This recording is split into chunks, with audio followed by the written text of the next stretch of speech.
오늘 아침에 저와 여러분들이 함께 나눈 말씀은 민수기 22장 말씀입니다. 민수기 22장 1절부터 7절까지 이스라엘 자손이 길을 떠나 모압 평지에 진을 쳤다. 그곳은 요단강 건너 곧 여리고 맞은편이다. 십볼의 아들 발락은 이스라엘이 아모리 사람에게 한 모든 일을 보았다. 모압 사람들은 이스라엘 백성의 수가 대단히 많아서 몹시 무서워하였다. 모압 사람들은 이스라엘 자손이 나타난 것 때문에 두려워하였다. 모압 사람들이 미디안 장로들에게 말하였다. 이제 이 큰 무리들이 우리 주변에 있는 모든 것을 먹어치우고 있습니다. 마치 소가 들판에 풀을 뜯어먹듯 합니다. 십볼의 아들 발락은 그 당시 모압의 왕이었다. 그는 부올의 아들 발람을 불러오려고 사신들을 부돌로 보내어 말을 전하게 하였다. 그때 발람은 큰 강가 자기 백성의 자손들이 사는 땅 부돌에 있었다. 발락이 한 말은 다음과 같다. 한 백성이 이집트에서 나와서 온 땅을 덮고 있습니다.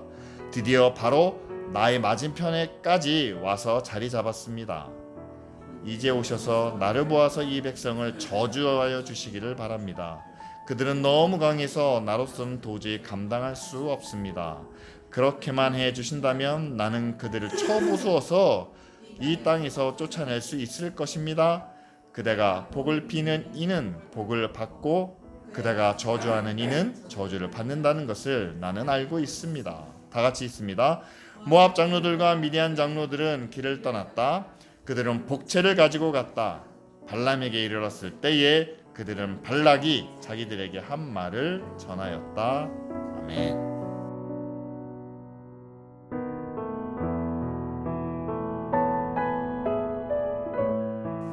여러분, 저희가 민수기 말씀을 우리가 함께 나누고 있습니다. 이스라엘 백성들이 시내산에서 율법을 받고 또한 하나님과 언약을 맺은 후에 이제 거기서 약속의 땅 가나안까지 가는 그런 모든 과정을 기록한 책이죠.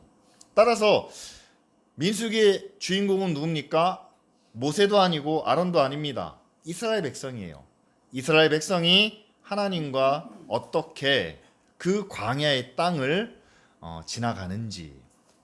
그런데 오늘 우리가 함께 읽은 말씀 민수기 22장부터 24장까지는 사실 이스라엘 백성에 대한 이야기가 나오지 않습니다.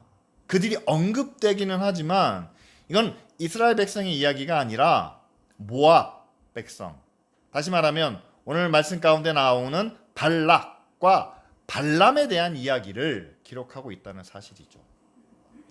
여러분, 왜 모압의 왕 발락과 그 다음에 그 아람의 주술사, 앞니를 좀 이야기하는 그런 신적인 능력을 갖고 있는 이 발람이 왜 민수기에서 3장이나 되는 분량을 차지할까? 우리는 좀 생각해 볼 필요가 있습니다. 여러분, 성경의 내용은요, 하나님이 자기 백성들에게 주시는 말씀입니다.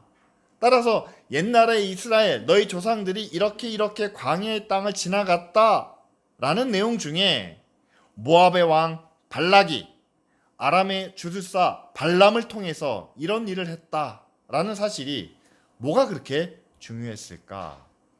저는 그렇게 생각을 합니다. 하나님 앞에서 사실 이스라엘 백성과 모압 백성이 크게 다를까?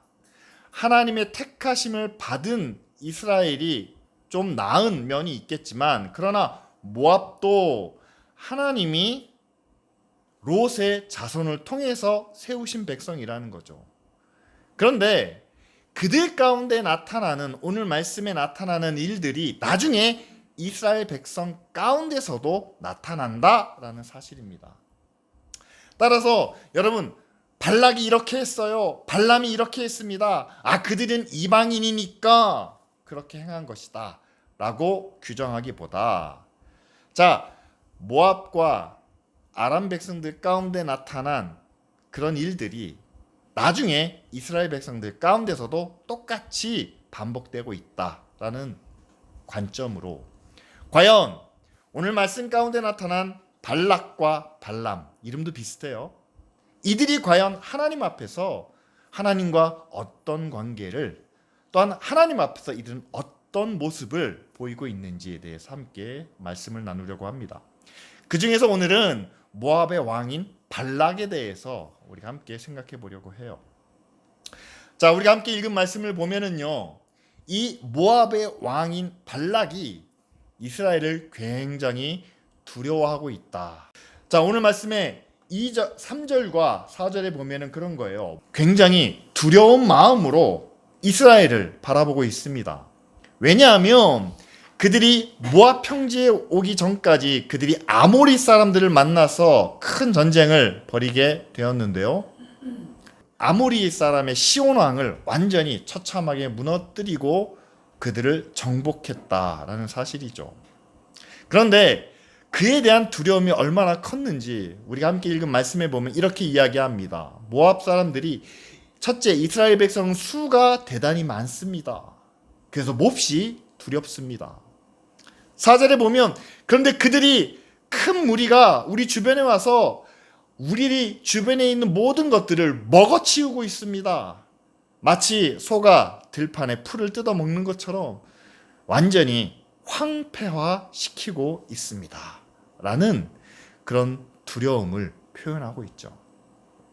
자, 그래서 이렇게 강력한 이스라엘이 지금 우리 눈앞에 와 있기 때문에 이들은 두려운 마음을 가지고 과연 어떻게 해야 우리는 그 황폐화되는 아모리 족속들이 멸망한 것을 우리는 어떻게 피할 수 있을까라고 하며 그 대책을 세우기 시작하죠. 그런데 여러분, 과연 지금 모압 사람들이 그렇게 갖고 있는 그 두려움이 과연 어디에서 시작하였는지 우리는 생각해 볼 필요가 있습니다. 과연 그들은 무엇을 두려워하고 있을까요? 여러분, 두려움의 대상이 무엇인가에 따라서 그 두려움의 성격도 달라진다는 것을 우리는 알아야만 합니다. 그들은 이스라엘의 힘을 두려워합니다. 자신들도 아모리처럼 멸망할까 두려워합니다. 그런데 그 뒤에 계신 하나님을 그들은 보지 못했다라는 사실이죠. 여러분, 우리는 하나님을 두려워합니다. 그런데 하나님을 두려워하기 때문에 하나님이 우리를 멸망시키실까? 하나님이 우리를 황폐화시키실까? 하나님 때문에 우리가 죽을까? 두려워하는 것이 아니라 하나님이 우리보다 훨씬 더 크시기 때문에, 하나님은 거룩하시기 때문에, 따라서 하나님을 두려워할 때 우리는 죽을까봐 벌벌 떠는 그런 두려움이 아니라 하나님의 크신 힘과 영광과 권세 앞에서 우리의 부족하고 약한 것을 감추는, 부끄러워하는, 그래서 부족한 것을 조금 더 우리가 메꿔야 하지 않을까? 우리의 악한 것을 우리가 회개함으로, 용서를 구함으로 씻어야 되지 않을까? 그러면서 하나님 앞에 겸손하게 경건한 모습으로 나아가는 그런 두려움을 우리는 갖고 있다라는 사실이죠. 따라서 여러분, 모압 백성들이 이스라엘을 두려워하는 것은 이스라엘이 하나님을 두려워하는 것과는 다른 성격이었다라는 사실이죠. 지금 이 시대를 살면서 여러분, 우리도 똑같은 두려움을 가지고 있습니다. 내일 무슨 일이 일어날까 우리는 알지 못하는 가운데, 만약 전쟁이 일어난다면, 만약에 우리가 쫄딱 망한다면 내일 우리가 먹고 살 것 때문에 두려움을 느끼고 있지는 않습니까? 남들은 하루가 다르게 성장하고 발전하고 뭔가 더 풍성해지고 많아지는데 우리는 날마다 같은 자리에서 같은 삶을 계속 반복하는 것 같은, 그래서 점점 더 뒤처지는 것 같은 그런 두려움을 느끼고 있지는 않습니까? 그런데 여러분, 우리가 가지고 있는 세상을 향한 그 두려움, 그 너머에는 우리를 구원하신 우리의 힘과 능력이 되시는 하나님이 계신다는 사실을 우리는 꼭 기억하기를 원합니다. 세상에 대한 두려움을 우리는 없을 수가 없어요. 가난한 것이 두렵고 배고픈 것이 두렵고 약한 것이 두렵습니다.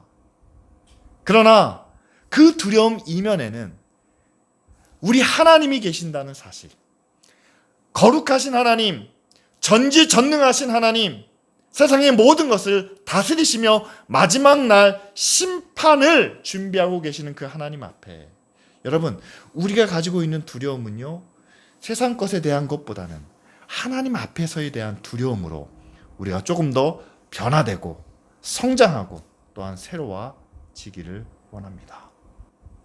제가 이렇게 말씀드리는 이유는 모압이 그렇게 이스라엘을 두려워했는데, 여러분, 그 두려움은 전혀 근거가 없는, 하지 않아도 되는 그런 걱정이었다라는 사실입니다. 왜냐하면 이스라엘은 모압의 원수가 되기 위해서 그들에게 다가온 것이 아니었기 때문이죠. 첫 번째로 왜 그들이 두려워했는가? 아모리 백성들이 완전히 멸망을 당했다는 거예요. 시온 왕이 완전히 꼬꾸라졌다는 사실이에요. 그런데 여러분 아십니까? 민수기 21장에 보면은요, 이스라엘 백성들이 아모리를, 시온을 죽이려고 간 것이 아니었다라는 사실입니다. 21장 21절에 보면 이스라엘이 아모리 왕 시온에게 먼저 사신을 보냅니다. 우리가 당신의 땅을 지나가려고 합니다. 우리는 당신에게 아무런 피해도 입히지 않겠습니다. 그냥 큰 길이 있는데 그 길로만 지나가게 하십시오. 자, 그런데 아모리 왕 시온이 그것을 허락하지 않았다는 거예요. 그리고 먼저 시온이 백성들을 다 모아가지고 이스라엘을 공격하기 위해서 나왔습니다. 그러니까 누가 먼저 선제 공격을 했다는 거예요? 아모리가 먼저 선제 공격을 했다는 겁니다. 그래서 이스라엘 백성들이 하나님의 뜻에 따라 그들을 칼로 쳐서 무찔렀다라는 사실이죠. 여러분, 하나님께서 애시당초 시온과 아모리를 멸망시키기 위해서 이스라엘을 그 땅으로 보내시지 않았다는 것을 우리는 기억해야만 합니다. 그렇다면 모압과의 관계도, 여러분, 하나님께서 모압 백성들을 멸망시키기 위해서, 발락을 왕에서 폐위시키기 위해서 이스라엘 백성들을 그리로 인도하시지 않았다는 겁니다. 그것을 어디서 알 수 있냐면요, 신명기 2장 9절에서 이렇게 나와요. 하나님께서 말씀하셨습니다. 모압을 괴롭히지도 말고 싸움을 걸지도 말아라. 여러분, 400년 이전으로 거슬러 올라가 보십시오. 아브라함 시대의 상황을 한번 기억해 보십시오. 모압이 누구의 자손입니까? 아브라함의 조카인 롯의 후손입니다.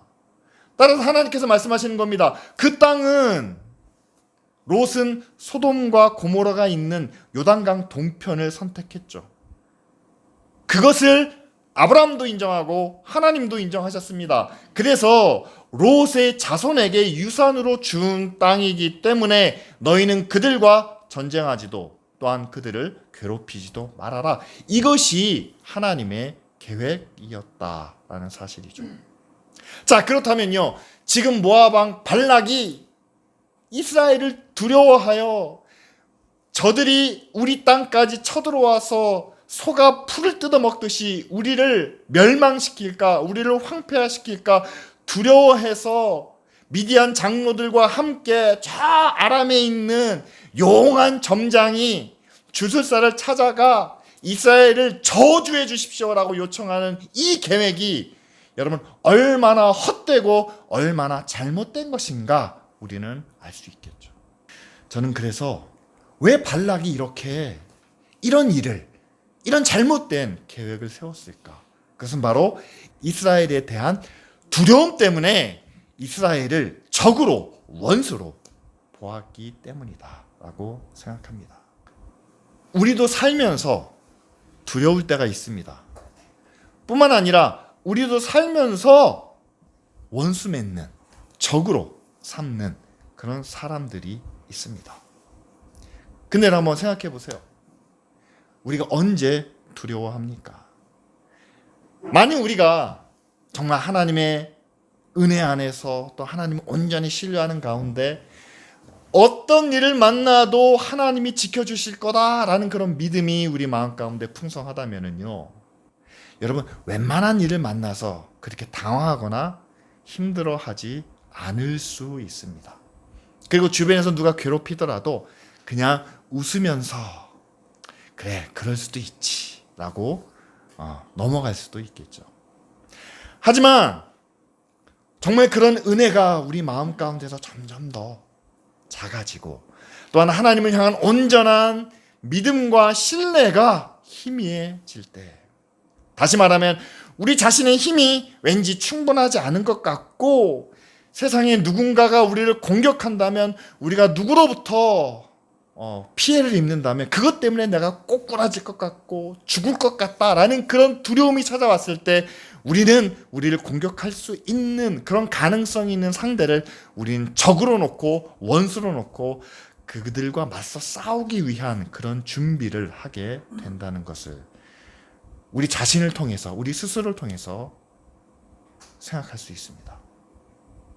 여러분 멀리서 볼 필요도 없어요. 우리나라에 지금 여당과 야당이 왜 이렇게 치열하게 싸웁니까?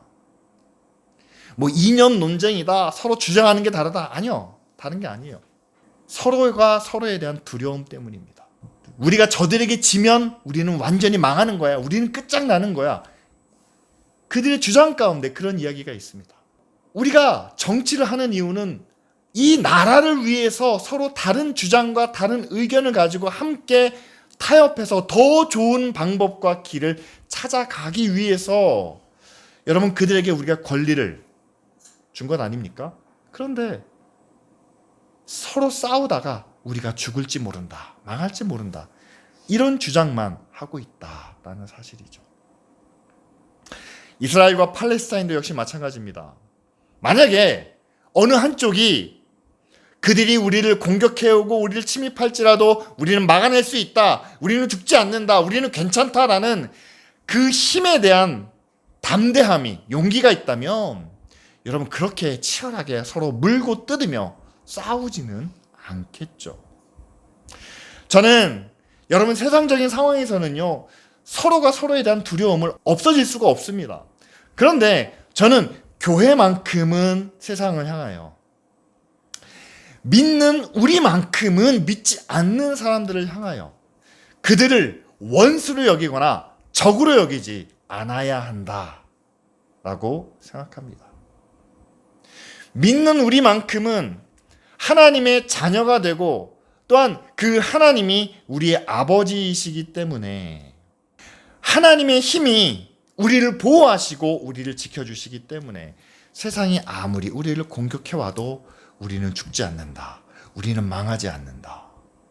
우리가 잠시 이 땅에서 고난을 받고 피해를 당할 수는 있지만 그것이 끝이 아니라는 그런 믿음 때문에 여러분 세상을 적이나 원수로 삼지 않아야 된다라고 저는 믿습니다.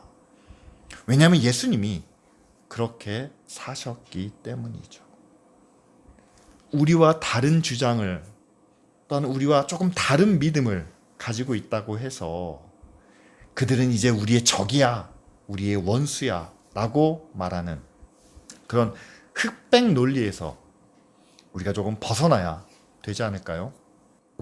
한국 교회가 힘이 없을 때는요, 연약할 때는 그렇게 할 수밖에 없었습니다. 왜냐하면 워낙 토속 종교나 불교나 다른 종교의 힘이 강했기 때문에 교회가 힘이 없을 때는 어쨌든 우리의 정체성을, 우리의 믿음을 지키기 위해서 우리와 다른 것들은 모두 다 원수야, 그건 이단이고 그건 사입이고 그것은 다 죄야 라고 정죄할 수밖에 없었습니다. 그러나 이제 한국 교회가 여러분 우리 사회에서 차지하는 영향력이 굉장히 큽니다.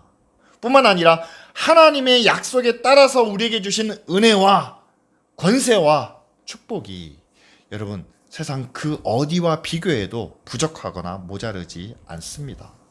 그렇다면 여러분 교회에 주신 하나님의 권세와 능력이 하나님이 우리에게 주셨기 때문에 세상과 비교할 수 없이 크고 놀라운 것이라면 이제는 세상과 비교해서 저들이 우리를 공격할지도 모른다, 저들 때문에 우리가 피해를 볼 수도 있다라는 이유로 그들을 원수로 적으로 삼는 일이 우리 안에서 일어나서는 안 되겠죠.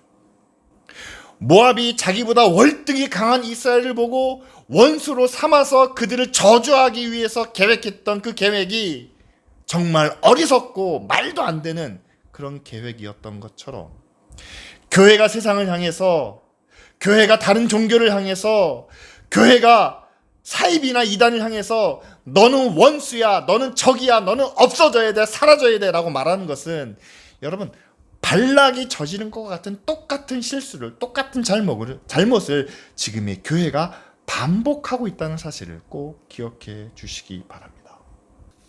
그렇다면 여러분, 강자의 아량이 교회를 통해서 나타나야만 합니다. 더 뛰어난, 더 위에 있는 포용과 넓은 마음이 교회를 통해서 세상 가운데 나타나야 한다는 사실이죠. 여러분, 우리가 참으로 하나님을 의지하고 하나님을 신뢰하는 우리의 믿음이 있다면, 여러분, 세상 사람들은요, 아군과 적군을 이렇게 구분합니다. 예전에는 이념을 가지고 구분했는데 요새는 아니에요. 누가 우리 편이냐? 나에게 도움이 되면 우리 편입니다. 그리고 나에게 해가 되면 그것은 적입니다. 우리에게 도움을 줄 수 있는 사람이라면 뭐 아무나 상관이 없어요. 같은 편을 먹습니다. 그래서 세상을 지배하고 다스리려고 합니다. 그런데 상대가 오히려 나에게 해가 돼요. 함께하면 내가 불리해집니다. 문제가 될 수도 있습니다. 그러면 은근히 밀어놓으면서 다른 편으로 몰아세우는 거죠. 예전에 유럽을 봐도 그래요. 19세기에는요. 아프리카에 가서, 동남아시아에 가서 여기가 우리 땅이야, 너희는 우리 백성이야, 우리 국민이야 라고 하면서 식민지를 넓혀만 갔습니다.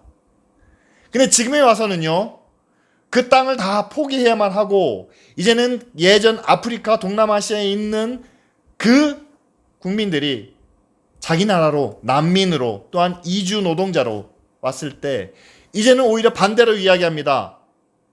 당신들은 우리나라에 들어올 권리가 없고 우리 백성이 아니고 우리 국민이 아니다 라고 하면서 장벽을 높이 쌓아갑니다. 땅을 차지할 때는 자기에게 이익이 됐기 때문에 그 땅이 우리 땅이고 그 땅에 살고 있는 모든 사람들이 우리 국민이다 라고 인정을 해줬지만, 그러나 이제는 그곳에 살고 있는 난민들이 오히려 자기들에게 해가 됐을 때는 완전히 적으로, 남으로 돌려버린다는 사실이죠. 만일 교회가 그와 같은 판단을 한다면, 우리에게 도움이 되는 사람은 우리 이웃이고 우리에게 해가 되는 사람은 우리의 적으로 여긴다면, 여러분, 과연 교회가 세상의 빛이 될 수 있을까요? 우리가 바라보는 시각은 이익과 불이익의 기준이 아닌, 과연 하나님께서 저들을 어떻게 보고 계시는지에 대해서 우리는 하나님의 눈으로 세상을 바라볼 수 있는 그런 기준이 필요하지 않겠습니까? 하나님은 의인과 악인을 마지막 심판의 자리에서 판단하시고 평가하시지, 그 전에 미리 너희는 의인이야, 너는 악인이야 라고 미리 구별하시지는 않는다라는 사실입니다. 다시 말하면 오늘 모압 민족은요, 하나님께서 그들을 악인이기 때문에 쳐라, 공격해라 라고 말씀하시지 않았습니다. 그들도 하나님이 허락해 주신 기업이 있다라고 하기 때문에 그들을 괴롭히지 말라라고 말씀하십니다. 그렇다면 여러분, 지금 우리가 살면서 교회가 만나는 모든 사람들에게, 여러분, 그들이 교회에 우호적일 수도 있습니다. 아니, 교회를 반대할 수도 있습니다. 우리와 같은 믿음을 가질 수도 있습니다. 아니요, 우리와 다른 믿음을 가질 수도 있습니다. 하지만 그들을 먼저 당신은 구원받았습니다, 아니 당신은 구원받지 못했습니다 라고 구별하기보다는 똑같은 하나님이 창조하신 하나님의 피조물로서 하나님이 모든 백성들을 다 구원하기 원하신다라는 그런 믿음의 눈으로 그들을 공평하게, 또한 그들을 우리와 같이 받아줄 수 있는 그런 믿음의 눈이 필요하겠죠. 그래서 성경은 우리에게 몇 가지로 세상을 바라보는 그런 시각을 가르치고 계십니다. 하나님이 모압을 이방인으로 그들을 멸망시킬 것으로 보셨을까요? 아니죠. 먼저 레위기에서부터 그런 말씀들이 나옵니다. 원수를 갚지 말라라고 말씀하세요. 그리고 동포들을 원망하지도 말라. 오직 이웃을 사랑하되 내 자신과 같이 사랑하라. 그것이 바로 여호와 하나님의 말씀이죠. 자, 이 말씀을 예수님께서는 마태복음에서 이렇게 이야기하십니다. 원수를 갚지 말라는 게 아니에요. 이제는 한 걸음 더 나아가십니다. 원수를 사랑하고 너희를 박해하는 자를 위하여 기도하라. 여기에 유대인과 이방인의 차이가 있을까요? 우리와 같은 믿음을 가진 사람과 가지지 않은 사람의 차이가 있을까요? 흑인과 백인의 차이, 국적의 차이가 있겠습니까? 아니죠. 모든 사람을 향하여 똑같이 주시는 말씀이죠. 사도 바울은 로마서 12장에 이렇게 말씀합니다. 아무에게도 모든 사람에게 악을 악으로 갚지 말고 선한 일을 도모하라. 그리고 모든 사람과 더불어 화목하라. 빌립보서에서는 다툼이나 허영이 아닌, 여러분 여기서의 다툼은 경쟁하다 보면 다툼이 생깁니다. 내 자리, 내 권리, 내 자유를 주장하다 보면 서로 반목과 대립이 생길 수밖에 없죠. 그런 상황 속에서 겸손한 마음으로 나보다 남을 낮게 여겨 모든 일에 원망과 시비가 없도록 하라 라고 이렇게 말씀합니다. 교회 안에서만 그렇게 하라 하시는 건가요? 아니면 우리나라에서만 믿는 사람 안에서 우리와 함께하는 사람들 사이에서만 그렇게 하라라고 말씀하는 걸까요? 아니죠. 모든 사람에게, 아무에게든지 그렇게 하라라고 말씀합니다. 지금까지 한국교회가 카톨릭에 대해서, 무슬림에 대해서 우리와 다른 종교와 다른 신앙과 다른 믿음을 갖고 있다고 그들을 원수처럼 여기며 그들과는 완전히 단절된 그런 사고를 가지고 살았죠. 그러나 그들에게까지 악으로 갚지 말고 선으로, 또한 모든 사람과 사랑 안에서 화목하도록 말씀하고 있습니다. 그런데 그게 정말 우리 안에서 가능할까요?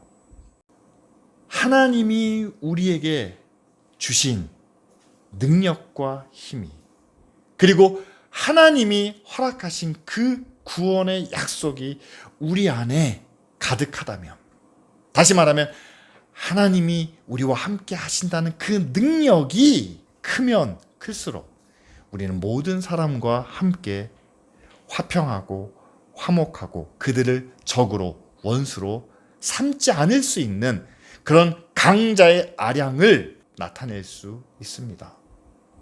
하지만 그 힘이 점차 빠져서 저들이 공격하면, 저들이 우리에게 다가오면 우리가 피해를 입을 수 있고 우리가 질 수도 있고 우리가 망할 수도 있다라는 그 지경까지 우리의 힘이 빠지고 우리의 믿음이 연약해지며, 여러분 우리 주변에 원수가 많아지고 적들이 많아질 수밖에 없는 거죠. 따라서 저는 이렇게 봅니다. 교회가 성도들에게 여러분 이 사람들과도 만나지 마시고 저 사람들과도 만나지 마시고 이거 하지 마시고 저거 하지 마시고 우리 여기까지 모여서 우리가 이 안에서 계신 하나님의 은혜를, 하나님의 복을, 하나님의 축복을 함께 누립시다 라고 하는 교회는요, 힘이 빠진 교회예요. 세상을 적으로 놓습니다. 원수로 놓습니다. 왜냐하면 그게 편해요. 시험에 들지 않습니다. 그들의 유혹으로부터 우리의 담을 쌓아놨기 때문에 유혹에도 빠지지 않습니다. 우리는 구원받을지 모르겠어요. 우리는 괜찮을지 모르겠어요. 그런데 우리가 쌓아올린 그 담을 넘어가기 위해서는 그만한 힘이 필요하고 그만한 믿음의 능력이 필요하고 또한 하나님의 자녀로서 갖춰야 될 인격과 강자로서 나타나야 될 아량과 자선과 은혜가 필요하기 때문에 여러분 이건 힘이 없으면 감당하지 못하는 일입니다.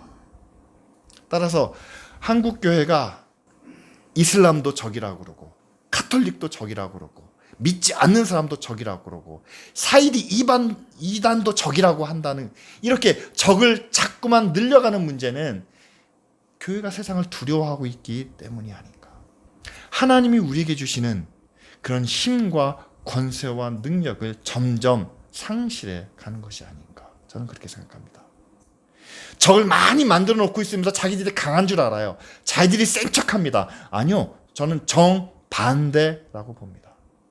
오히려 세상 모든 사람들과 그들을 적으로 보는 것이 아니라 우리에게 주신 하나님의 사랑과 은혜와 능력으로 우리가 받은 모든 것을 그들과 함께 나누고 베풀어야 하고, 정말 우리 가운데 나타난 하나님의 능력을, 하나님의 은혜를 그들 가운데 보여줘서 그들을 변화시켜야만 합니다 라고 말하는 교회가 참 하나님의 능력과 은혜를 받아서 그것을 나타내는 그런 교회라고 말할 수 있겠죠.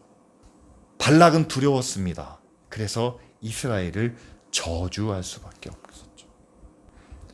마찬가지로 우리도 세상을 두려워한다면 세상과 적으로 살 수밖에 없겠죠. 하지만 우리를 향한 하나님의 사랑은 세상을 적으로 삼는 것이 아니라 하나뿐이 없는 아들을 세상을 위하여 내어주시는, 이처럼 세상을 사랑하시는 그 하나님의 사랑으로 우리가 함께 교회를 세우고 또한 교회를 이끌어 가야 한다는 사실이죠.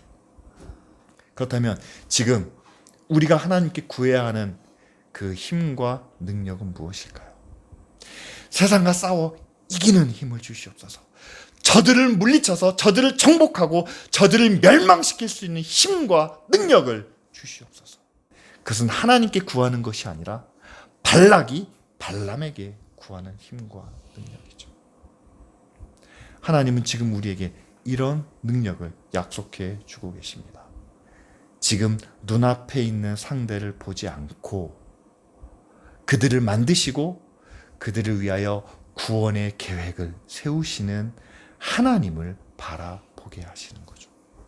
뿐만 아니라 우리를 구원하시고 교회로 세우신 이유는 세상에서 세상과 싸워서 세상을 정복하고 세상에서 왕노릇하라 라고 우리를 구원해 주신 것이 아니라 우리는 청지기와 같습니다.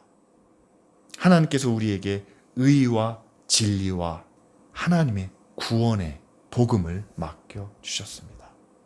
그것을 세상 사람들에게 사랑과 섬김으로 그것을 나타내기 원하시는, 마지막으로 정말 우리가 하나님의 자녀라면, 우리가 예수 그리스도를 본받는 자라면 여러분, 세상을 원수로 적으로 삼아서는 안 되겠죠.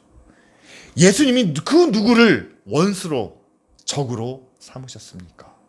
우리가 교회가 누군가를 원수로 삼는다면 그들을 향한 복음의 문은, 구원의 문은 닫힐 수밖에 없다는 사실을 우리가 꼭 기억하길 원합니다.